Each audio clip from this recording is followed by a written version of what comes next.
আমাদের কাছে তোদের মতো ছেলেদের 2 পয়সারও দাম নাই। কারণ কি জানোস? কারণ তোদের মতো সস্তা ছেলেদেরকে অ্যাভেলেবেল পাওয়া যায়, আর আমরা মেয়েরা হলাম ডায়মন্ড, যাকে পাওয়ার জন্য সাধনা করতে হয়। আর সেই সাধনায় কয়জনই বা সফল হয়? এর জন্য আমাদেরকে 1000 জনের মধ্যে একজনই পায়, যদি সেই সাধনায় সফল হয়। আপুর সাথে কিন্তু আমি সেম মত।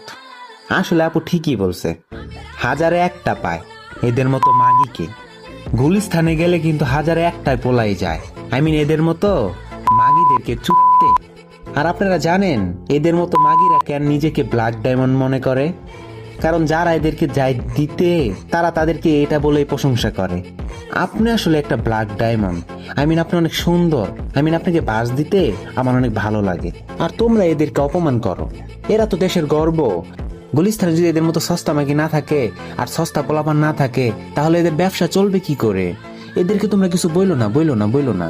যা করতেছে করতে দাও, টুটকি মারা দিয়ে খাইতে দাও। আর তারপরও যদি মনে হয় যে না, এদেরকে ভাস দিতে হবে, তাহলে আমাকে মেনশন দাও। আমি এমন জায়গায় দিব ঠাপ ঠাপ খায়া, এমনি তো বই আমতে পরে খাড়াইয়া দিব মুইতা। লেওরা মাগি। ধন্যবাদ।